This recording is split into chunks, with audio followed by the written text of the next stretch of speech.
71번 보겠습니다. 당점거래은행 보통예금 계좌에 결산이자 2만 원이 입금됨을 확인하다. 자, 통장에 돈이 들어왔어요. 통장의 이름 보통예금, 자산의 증가 2만 원. 여기서 이자의 이름은 뭘로 쓰면 될까요? 이자를 받았잖아요. 이자 수익. 수익의 발생 대변. 72번 회사 업무용 자동차 엔진 오일을 교환하고, 엔진 오일은 차량 유지하는 데 필요한 거죠. 그러면 차량 유지비 현금으로 지급했습니다. 얼마? 25,000원. 비용의 발생 차변, 자산의 감소 대변. 차변의 비용만 발생하면 차변, 또 대변의 수익만 발생하면 대변, 손익거래라고 합니다. 73번 주식회사 현대자동차로부터 영업용 화물차 한 대를 500만 원에 6개월 무이자 할부로 구입하다. 구입과 동시에 취득세 15만 원을 현금으로 납부하고 등록을 완료하다. 영업용으로 쓸 화물차라고 그랬습니다. 그러면 저 차의 이름은 자산 처리해야 되겠죠. 차량 운반구, 자산의 증가 차변. 차는 500만 원인데 취득세는 15만 원이에요. 취득세까지 줘야지 차를 사용할 수 있기 때문에 유형자산 취득과 직접적으로 관련되는 비용은 유형자산 처리해야 된다라고 그랬으니까요. 515만 원 처리해야 됩니다. 즉 515만 원짜리 차잖아요. 그 다음에 할부는 나누어서 갚는다는 뜻이기 때문에 외상입니다. 외상인데 상품을 사온 게 아니니까 외상 매입금이 아니고 미지급금으로 처리가 돼야 됩니다. 미지급금은 부채이므로 채무이므로 거래처가 들어가야 되고요. 거래처 이름은 주식회사 현대자동차. 그 다음에 현금은 현금이 되겠죠. 자, 그러면 500만 원이 되고요. 15만 원이 되는 거죠. 74번 LG 상사에서 상품을 300만 원에 매입하기로 계약하고 대금 중에 50만 원을 당좌수표를 발행하여 계약금으로 지급하다. 읽어보면 계약서를 썼다는 말이고 상품은 아직 받지 않았습니다. 거래는 아닙니다. 50만 원은 줬죠? 거래입니다. 물건을 받기 전에 돈을 미리 주면 그 미리 준 돈, 계약금, 선급금으로 처리합니다. 선급금은 물건을 받을 권리이므로 채권에 해당이 되고요. 거래처를 써주셔야 돼요. 그래서 50만 원. 당좌수표를 발행하면 당사의 당좌예금 통장에서 돈이 빠져나가기 때문에요. 당좌예금으로 회계 처리합니다. 자산의 증가, 자산의 감소입니다. 75번 소유하고 있던 모아모아 발행의 약속음. 소유하고 있었다는 말이니까 엄을 받아뒀다는 말이죠. 즉 받을엄이라는 말입니다. 만기가 되어 제시한 바 보통예금 계좌에 입금되었음을 확인하다. 저 받을엄 만기돼서 보통예금 통장으로 들어왔대요. 입금이 됐으니까요. 차변의 보통예금 70. 이제 이 받을엄은 장부에서 없애버려야 되겠죠? 대금을 다 받았으니까. 얘가 자산이니까 장부에서 없애려면 자산의 감소. 대변에다 써야 되고요. 받을엄은 채권이므로 거래처를 넣어줘야 돼요. 모아. 76번 출장 중인 영업사원으로부터 내용을 알 수 없는 10만 원이 당사 당좌예금 계좌로 입금되다. 통장에 들어왔으니까 자산의 증가, 차변, 당좌예금. 자, 알 수 없는 돈이잖아요. 알 수 없는 돈을 받으면 가수금으로 처리하라고 돼 있으니까요. 가수금 10만 원 이렇게 되겠습니다. 77번입니다. 웅진유통에서 계약한 상품 500만 원짜리를 인수하고 인수했다는 말이 이제 받았다는 말이에요. 받았으니까 차변의 상품이라고 즉시 써야죠. 계약금 50만 원을 차감한 계약금 생각해 보세요. 사올 때 계약금은 물건을 받기 전에 미리 줬다는 말이죠. 상급금. 이 상급금은 처음에 줬을 때는 차변에 써야 돼요. 물건을 받을 권리니까. 근데 지금 받았잖아요. 권리가 사라져야 되겠죠? 예, 권리는 채권입니다. 채권을 소멸시키려면 자산의 감소, 대변이죠. 운임 2만 원 발생했고 잔액은 2개월에 지급하기로 했대요. 상품은 재고자산이고 돈을 나중에 주기로 했다면 외상매입금으로 처리합니다. 운임은 재고자산 취득할 때 발생된 거예요. 상품 취득할 때. 결국에는 운임까지 주고 산 것이므로 상품으로 처리해야 됩니다. 그래서 502만 원이 되고요. 그 다음에 계약금 50을 빼고 외상매입금, 그 다음에 현금 이렇게 쓰시고 순서대로 450, 그럼 500이 되겠고 그 다음에 2만 원 이렇게 되겠죠. 상급금하고 외상매입금은 채권 채무이므로 거래처를 써줘야 되니까 웅진유통 이렇게 쓰시면 되겠습니다. 자, 전체적으로 자산의 증가, 자산의 감소, 부채의 증가, 자산의 감소가 됩니다. 78번. 크로바의 상품을 200만 원에 매출하고 팔았다는 말이에요. 대금 중에 100만 원이 자기압수표로 받고 잔액은 외상으로 하다. 자기압수표는 무조건 현금입니다. 이 외상의 이름은 상품 팔았으니까 상품 팔고 외상하면 외상 매출금 써라라고 그랬죠. 그러면 상품 판 거는 상품 매출이죠. 매출은 수익이니까 대변에 쓰시고요. 그 다음에 현금은 현금이고 여기 외상은 외상 매입금. 자기압수표는 무조건 현금으로 쓰면 된다. 100만 원, 100만 원.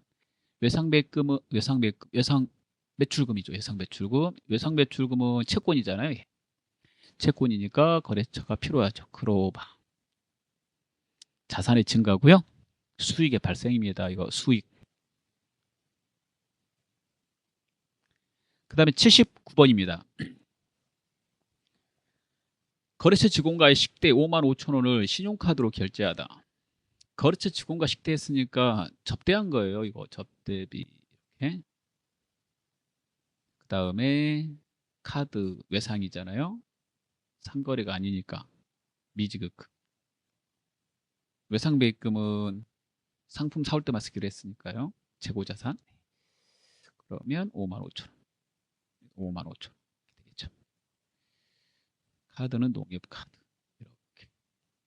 거래처는 카드 결제하면 카드사한테 대금을 지급해야 되므로 농협카드 써주시면 됩니다. 80번입니다. 일부를 임대하고 있던 당사의 건물 올 차임 30만 원을 현금으로 받다. 임대하고 거기에 따른 임대료를 받았다. 이런 말이에요. 뭘로 받아요? 현금으로. 자, 차임은 쉬운 말로 바꾸면은 올 차임, 예전의 말, 월세 이런 뜻입니다. 받는 사람은 임대료라고 쓰고요. 주는 사람은 임차료라고 씁니다. 내가 받았다고 그랬으니까 임대료라고 써야 돼요. 줬다면 임차료, 수익입니다, 여러분.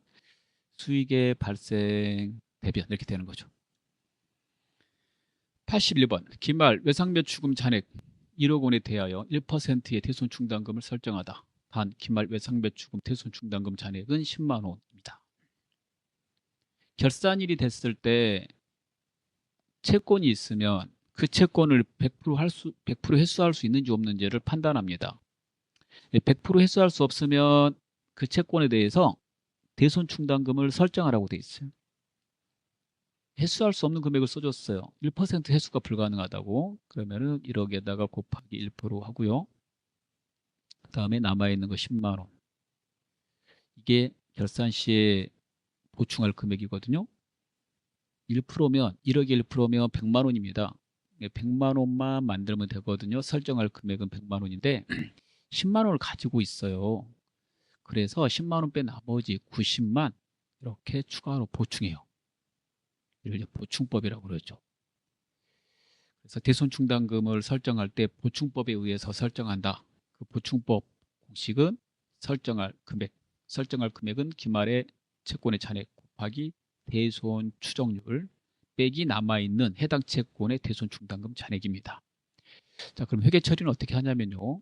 외상매출금은 판매 관리 쪽에서 생긴 채권이니까 판관비로 처리하고요. 올해 매출에 대해서 비용 처리해야 되니까 비용으로 잡습니다. 90. 그리고 해당되는 채권만큼은 받을 수 없으니까 빼야 되거든요. 대손충당금 90. 대손충당금은 해당되는 외상매출금에서 차감하는 거예요. 차감하는 거니까 자산의 감소가 되죠. 얘는 비용의 발생. 그래서 여러분 보고서다 표시할 때 외상매출금이 1억이다 그럼 1억 쓰고 거기에 받을 수 없는 대손충당금을 그 밑에다 써요. 100 이렇게. 100만 원 받을 수 없다. 재무상태표에다가 쓰는 거고요. 자산이니까 둘 다 자산이에요. 그 차감하는 거예요. 빼는 겁니다, 여러분. 그래서 실제 회수할 수 있는 그 금액.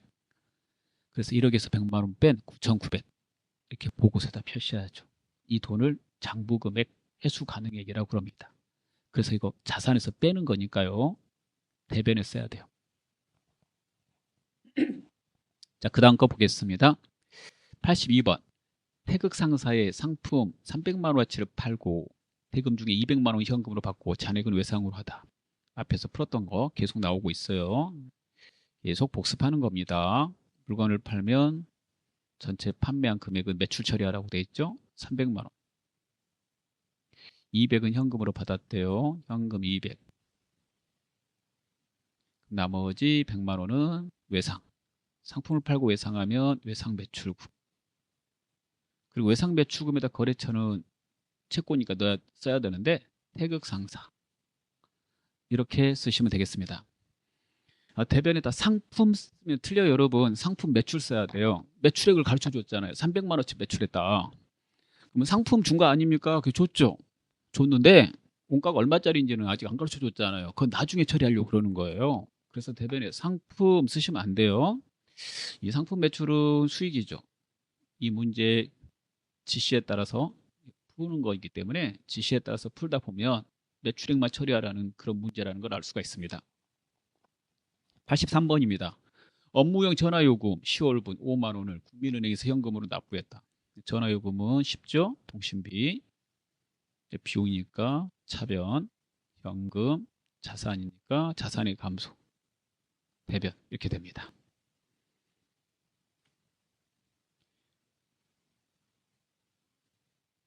자, 84번을 보겠습니다. 건강보험료 10만 원. 이게 가로를 보니까 직원 부담분 5만 원, 회사 부담분 5만 원.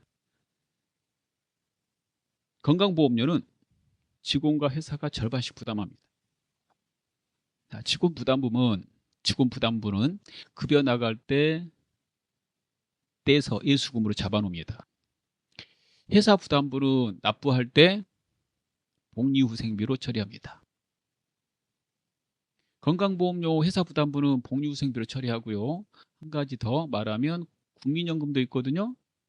국민연금 회사 부담분도 절반씩 부담해요. 회사 절반, 직원 절반. 회사가 국민연금 절반 부담할 때 세금과 공과로 처리합니다.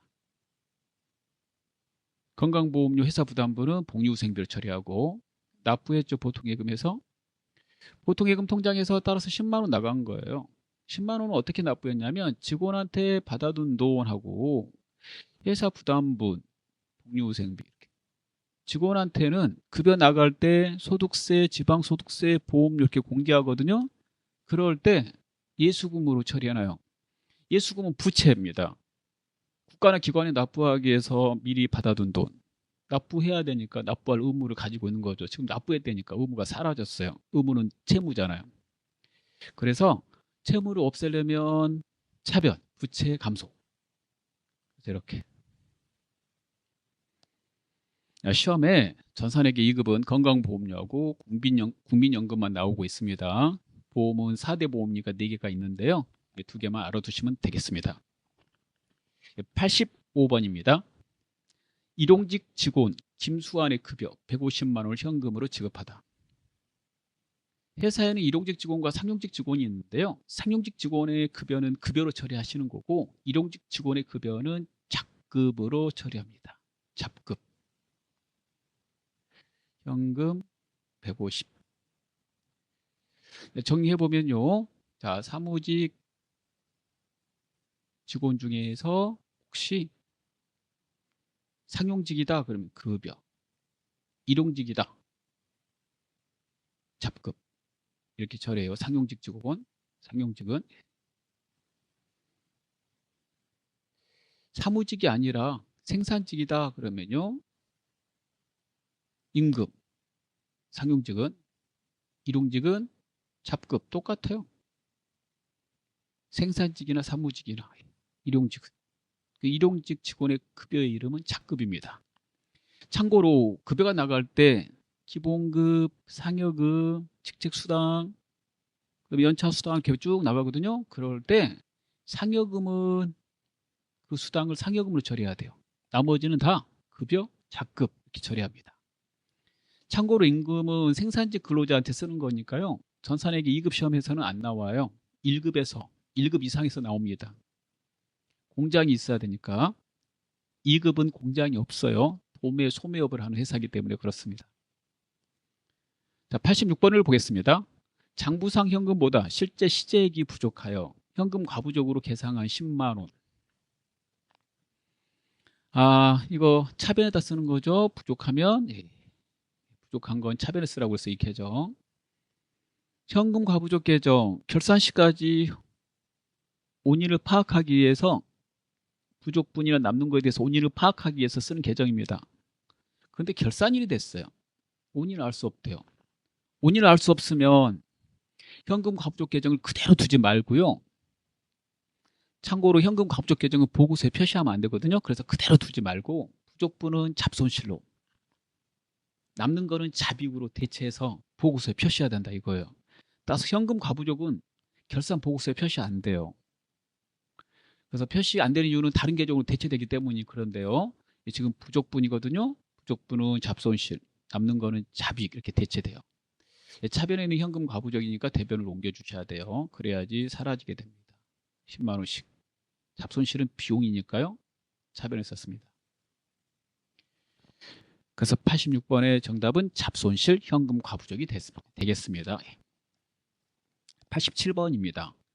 해인 상사에서 상품 200만 원짜리를 납품받고 10일 전 지급한 계약금 20만 원을 차감한 잔액은 한 달 후 1개월 후에 지급하기로 하다. 많이 풀어봤죠? 예, 상품 200, 자산의 증가.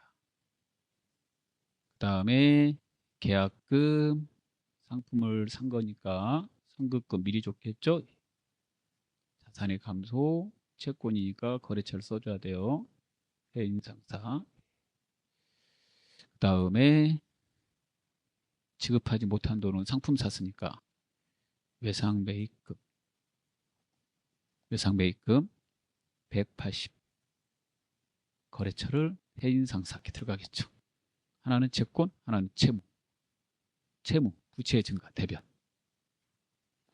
88번을 보겠습니다. 차입금에 대한 이자 비용 30만 원을 현금으로 지급하다. 이자 비용은 이자 비용입니다. 비용의 발생 차변, 현금, 자산의 감소, 대변 이렇게 되죠. 자, 89번. 10월분 급여 지급 시 온천 징수한 소득세. 직원한테 뗐다는 거죠, 이거. 예수급. 소득세, 지방소득세, 보험료 이렇게 온천 징수한 거 예수급. 국가는 기관에 납부하기 위해서 회사가 잠깐 가지고 있다가 납부일이 되면 납부하는 거예요. 예. 그 직원한테 급여 줄 때 뗀 거 먼저 대변에 써놔요. 의무니까 부채잖아요. 지금 납부했대요. 그러면 없애야지. 부채 감소, 차변. 대변이 현금 이렇게 됩니다. 10만 원, 이렇게 10만 원. 부채 감소입니다. 예수금 부채거든요. 그 다음에 90번입니다. 엘칸토에 상품 120만 원어치를 판매하고 대금 중 50만 원은 동전 발행에 당좌 수표를 받고 잔액은 외상으로 하였다. 상품을 팔았다고 그랬어요. 그러면 또 대변에 상품 매출이었으면 되겠네요. 그 다음에 동전 발행의 당좌 수표는 다른 회사 당좌 수표 받은 거예요. 이거 들고 은행 가면 현금으로 바꿔주니까 현금으로 쓰는 거예요. 자기 압수 받은 거와 똑같은 겁니다. 예, 똑같이 은행에 들어가면 현금으로 바꿔줘요. 그 다음 외상은 팔았으니까 외상 매출금이죠. 판 물건이 상품이니까 외상 매출금 쓰는 겁니다. 120, 50, 그러면 외상 매출금은 70. 외상 매출금의 거래처는 엘칸토. 이렇게 됩니다. 자, 91번. 채권하고 채무에 여러분들 거래처 계속 쓰고 있는데요. 모든 채권하고 채무에 거래처 쓰는 게 아니라 기업회계 기준에서 중요하다고 생각하는 채권하고 채무에만 거래처 쓰는 거예요. 그래서 시험 문제 푸실 때 아무 말이 안 나오면 채권에는 이 계정에 지금부터 써드릴게요. 거래처 넣으셔야 돼요. 외상 매출금 받으러. 혹시 잘 모르시겠으면 암기하시면 더 편해요. 미수금. 그래서 여기에다는 계속 거래처를 썼거든요. 선급금. 그 다음에 단기대여금. 단기대여금입니다. 그 다음에 임차보증금. 그 다음에 부도금과 수표. 그 다음에 장기대여금. 이렇게. 그 다음에 채무에는 반대로 쓰면 되거든요. 외상매입금, 지급어음, 미지급금, 선수금, 단기차입금. 그 다음에 이것도 있어요. 유동성 장기부채. 그 다음에 임대보증금. 그 다음에 장기차입금, 사채. 자, 이 계정 시험에 나오는 것만 묶어보면 이렇게. 사채는 이론에만 나올 거예요. 예. 암기. 꼭 나오면 거래처를 프로그램에다 입력해 주시기 바랍니다. 자, 그다음 보겠습니다. 91번. 빈나라에 지급할 외상매입금 중 300만 원을 당점거래은행이 국민은행에 보통예금 계좌에서 인터넷 뱅킹으로 송금하다. 자, 계속 써봤으니까 외상매입금 갚으면 차변, 부채 감소, 보통예금 통장에서 나가면 자산의 감소 대변. 외상매입금의 거래처는 빈나라 이렇게 되겠습니다. 그 다음에 92번. 해오름 상사에서 상품 1000만 원치를 구입하고 전월에 지급한 계약금, 매입이니까 선급금이죠. 10%를 차감한 잔액은 어음을 발행, 지급어음. 상품 사왔으니까 지급어음이죠. 운반비는 매입한 거다 더하는 거고요. 현금은 현금입니다. 그다음에 차변의 상품 이렇게 쓰시고요. 그 다음에 선급금. 물건을 받았으니까 받을 권리 선급금 채권 없애버리시고, 그 다음에 어음을 발행하면 지급어음, 그 다음에 현금. 상품은 운반비를 포함해서 써야 되니까 운반비까지 주고 샀으므로 1000만 원에다 5만 원 더해서 1005만 원 쓰고, 자, 그 다음에 선급금은 100만 원 10%니까, 그 다음에 지급어음은 900이 돼야 되겠고, 그 다음에 현금은 5만 원. 거래처는 아까 말해준 대로 여둬야 되는 거죠. 선급금과 지급어음, 해오름 상사 이렇게 됩니다. 93번 영업부 직원들의 회계 업무 향상 교육을 실시하고 강사료 55만 원, 소득세 10,000원 차감하고 보통요금 계좌에서 지급했죠. 강사료가 발생된 거는 직원들 교육 때문에 생긴 거니까 교육훈련비, 소득을 지급하면서 뗀 돈은 내수금, 그 다음에 보통예금. 자, 비용의 발생 차변입니다. 그 다음에 부채 증가 대변이고요. 그 다음에 보통예금이죠. 보통예금인데 보통예금이었었네. 이 보통예금은 10,000원 빼니까 55만 원에서 10,000원 빼면 54만 원 되겠습니다. 부채 증가입니다. 예수금은 거래처를 언급도 하지 않았지만 평상시에는 쓰지 않아요. 그래서 시험에서도 입력을 안 하는 겁니다. 94번입니다. 업무용 차량의 1개월 정기 주차료 10만 원을 월드컵 주차장에 현금으로 지급하다. 차량을 유지하는 데 들어가는 주차요금이 있잖아요. 자, 그래서 차량 유지비가 돼요. 차량 유지비 이렇게 쓰고요. 현금 비우니까 차변에서 10만 원씩 이렇게 되는 거죠. 자, 95번 보람 건물의 임차료 100만 원을 보통예금 계좌에서 이체하다. 우리가 보람 건물에 새 들어서 하는 거예요. 임차료. 올 차임에 대해서 그렇게 쓴다고 그랬죠? 예전에 올세 이렇게 이제 말했던 거예요. 그러면 임차료 이름은 임차료 그대로, 보통예금은 보통예금 100만 원씩. 자, 비용의 발생, 자산의 감소. 96번 결산일 현재 보통예금에 대한 기간 경과분 발생이자 15,000원이다.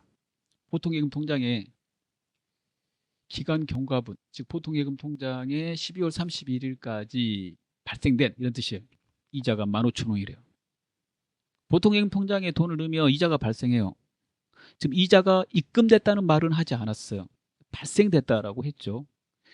발생이 되면 올해 거 이자잖아요.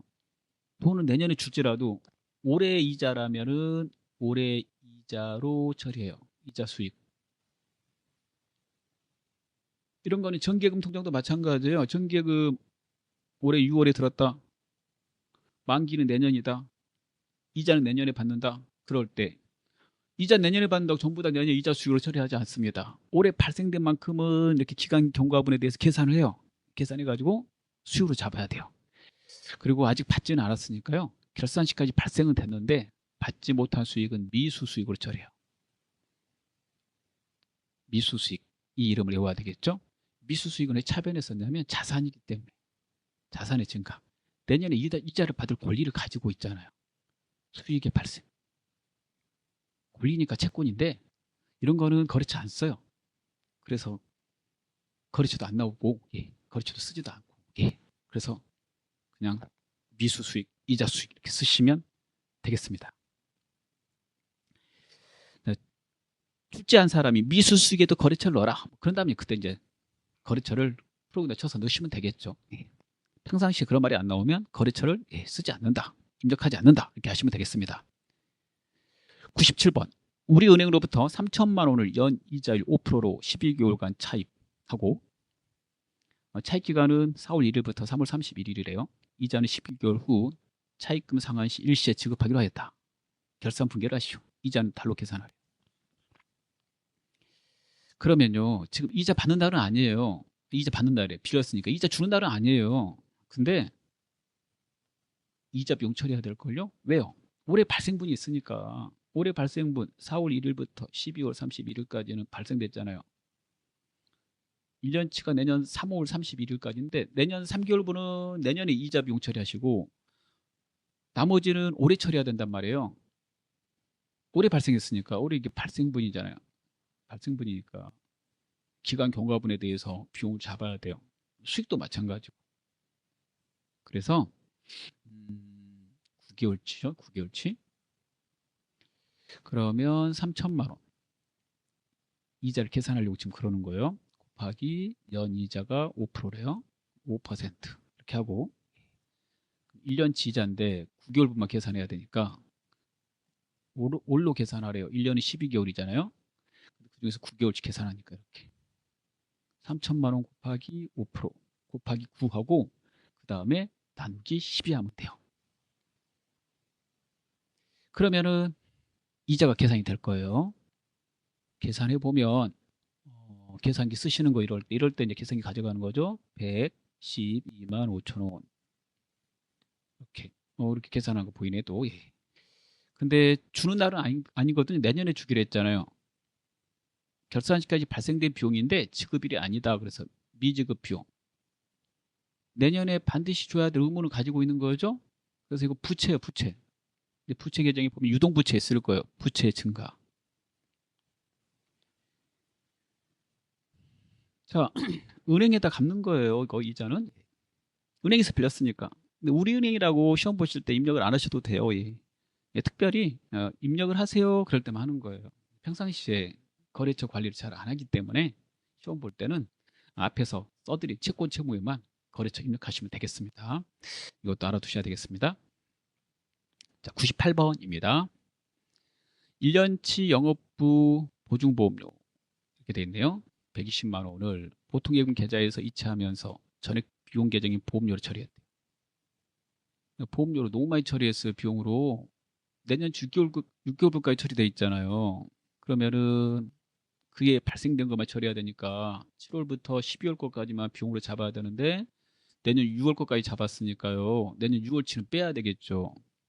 예, 비용에서 빼려면 비용의 발생이 차변이니까 대변으로 옮겨야 돼요. 비용을 감소시켜야 되잖아요. 그래야지 비용이 줄어들어요. 이거 만약에 회계 처리 수정분계 안 하면 비용이 너무 많이 잡히게 되는 거죠. 비용이 많이 잡히면 이익이 줄어들잖아요. 그러니까 보고서 틀려지는 거예요. 그래서 수정분계를 하는 겁니다. 자, 절반 하면 되는 거죠. 이렇게 되면 120만 원 곱하기 12분의 6 내년 거는 60. 60만 원 내년 거 보험료를 미리 줬다. 그래서 성급 비용 이렇게 됩니다. 성급 비용도 따라서 알아두셔야 되죠. 성급 비용은 내년에 보험을 누릴 권리를 가지고 있는 것이니까 권리니까 자산이잖아요. 채권이거든요. 그래서 자산이니까 차변에 쓰는 거예요. 자, 그 다음 거 보겠습니다. 현금으로 받아 영업의 수익이 임대료로 회계 처리한 180. 전부 다 수익으로 잡았대요. 임대 기간이 내년 7월까지예요. 그러면 올해 거는 올해 수익 잡으면 되는데 7개월분 있잖아요. 내년 1월부터 7월까지는 수익에서 빼야 돼요. 수익에서 빼야 되니까 수익을 감소시켜야 되잖아요. 수익의 발생이 대변이니까 수익을 감소시키려면 차변에 써야 되는 거죠. 수익을 소멸시킨다고도 합니다. 그리고 금액을 계산해 보면 7개월분을 빼야 되니까 7개월분이 내년 거잖아요. 180만 원에 곱하기 항상 시험 볼 때는 이렇게 오랄 계산하라고 그래요. 계산을 편리를 위해서 12분의 7 이렇게 하게 되는 거죠. 이렇게 계산하게 되면 105만 원이 돼요. 105만 원 올해 수익 잡으면 안 돼요. 그래서 105만 원을 뺍니다. 이 105만 원은 내년치 수익을 미리 받았다. 선수 수익. 미리 받았으니까 내년에 건물을 갖다가 7개월간 빌려줘야 될 의무를 가지게 되는 거죠. 그래서 이거 부채잖아요. 의무니까. 그래서 부채의 증가. 그래서요, 대변입니다. 이런 거 이론에도 나와요. 이 계정 과목이 수익이 아니거든요. 부채. 이 계정 과목 자산. 이런 거 앞에 것도 마찬가지고 계정 과목을 좀 정확하게 외워주시면 좋겠습니다. 마지막 100번을 보겠습니다. 기말, 현재, 우리은행의 장기 차입금에 대한 12월분 이자 12만 원은 차기 1월 2일에 지급할 예정이다. 근데 이자가 올해 거래. 12월분이라고 했잖아요. 근데 돈은 내년에 준대요. 올해 이자는 맞아요. 그러니까 올해 이자니까 반드시 올해 비용 잡아야 돼요. 수익과 비용은 그해 발생된 거 그해 수익 비용으로 잡아야 돼요. 주든 받든 그런 거 아무 상관이 없는 거예요. 무조건 수익 비용을 잡아야 되는 거예요. 그래야 정확하게 되니까. 아직 주진 않았죠? 그래서 미지급 비용 이렇게 되는 거예요. 미지급 비용이 아까 뭐라고 그랬죠? 부채. 그러니까 대변. 이자 비용은 비용이니까 비용의 발생 차변. 자, 그렇게 되겠습니다. 자, 100문제 다 풀었습니다. 계속 반복해서 분계 연습을 하시면요, 회계가 가면 갈수록 쉬워지실 겁니다. 자, 수고 많으셨습니다.